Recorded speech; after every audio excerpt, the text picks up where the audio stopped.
स्वागत है दोस्तों, भूमि ज्ञान चैनल पर आपका हार्दिक स्वागत है। आज हम बहुत ही महत्वपूर्ण टॉपिक पर बात करने वाले हैं कि यदि आप महिला के नाम से रजिस्ट्री करवाते हैं तो आपको कौन कौन से बेनिफिट मिल सकते हैं। क्योंकि जब प्रॉपर्टी खरीदते हैं और उसकी रजिस्ट्री की बात होती है तो इसके अंदर या तो जेंट्स के नाम से रजिस्ट्री होती है या फिर लेडीज़ के नाम से। तो आप यदि लेडीज़ के नाम से रजिस्ट्री करवाते हैं तो आपको कौन कौन से बेनिफिट हो सकते हैं उसके बारे में आज चर्चा करेंगे। तो चलिए शुरू करते हैं। तो पहला बेनिफिट है स्टैम्प ड्यूटी में छूट, यानी महिलाओं के नाम पर संपत्ति लेने से सबसे बड़ा फायदा रजिस्ट्री में मिलने वाली छूट के तौर पर देखा जा सकता है। देश के तमाम राज्यों में महिलाओं के नाम पर संपत्ति की रजिस्ट्री कराने पर स्टैम्प ड्यूटी में 2% की छूट मिलती है।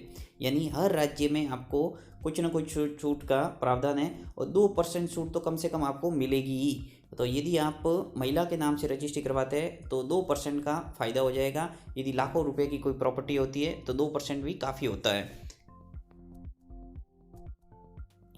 साथ ही आपको कहना चाहूँगा कि अगर संपत्ति का मालिकाना हक पूरी तरह से किसी महिला के नाम पर नहीं है और उसे प्रॉपर्टी में जॉइंट ओनर बनाया गया है हो, तो इस स्थिति में भी रजिस्ट्री में 1% की छूट का लाभ उठाया जा सकता है। यानी कि यदि आपने किसी महिला को जॉइंट ओनर के रूप में आपको जोड़ दिया है पुरुष के साथ में, तो भी आपको 1% की छूट है वो अनिवार्य रूप से मिलेगी।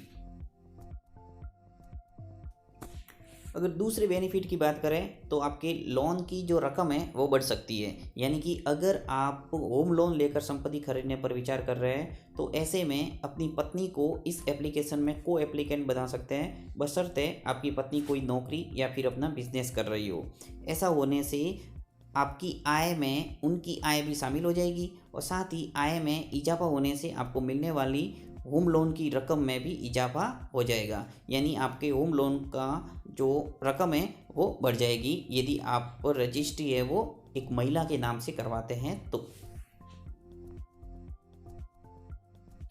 अब ऐसे प्रश्नों के बारे में चर्चा करते हैं जो आपके मन में डाउट है और वो क्लियर हो जाएगा इन प्रश्नों के माध्यम से।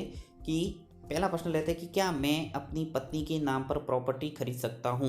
तो इसका आंसर है हाँ, आप अपनी पत्नी के नाम से प्रॉपर्टी खरीद सकते हैं। महिलाओं के नाम पर प्रॉपर्टी लेने में टैक्स में जुड़े कई फायदे और छूट हैं, जिसमें स्टैम्प ड्यूटी और डिस्काउंट इत्यादि शामिल है, जैसा कि मैंने पहले भी आपको बता दिया है।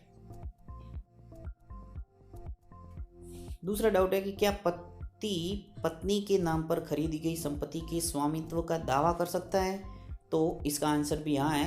पत्नी के नाम पर खरीदी गई संपत्ति में पति स्वामित्व का दावा कर सकता है, बशर्ते संपत्ति के खरीदने के लिए इस्तेमाल किया गया पैसा ज्ञान स्रोतों और कानूनी तरीकों से हो। तीसरा प्रश्न है कि क्या मैं पत्नी के नाम पर होम लोन ले सकता हूँ। तो इसका आंसर है कि SBI, HDFC, ICICI इत्यादि जैसे कई बैंक पुरुषों की तुलना में महिलाओं को होम लोन ब्याज दरों पर डिस्काउंट देते हैं और ये हर बैंक में अलग अलग हो सकता है और करीब 1% तक जा सकता है।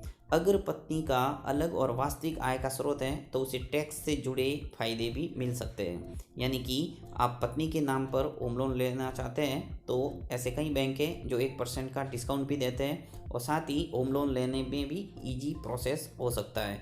तो रजिस्ट्री है वो महिला के नाम यदि करते हैं तो आपको अनेक फ़ायदे मिल सकते हैं। तो मेरा मानना यही है कि यदि आप रजिस्ट्री करवाते हैं तो महिला के नाम पर ज़रूर करवाएं।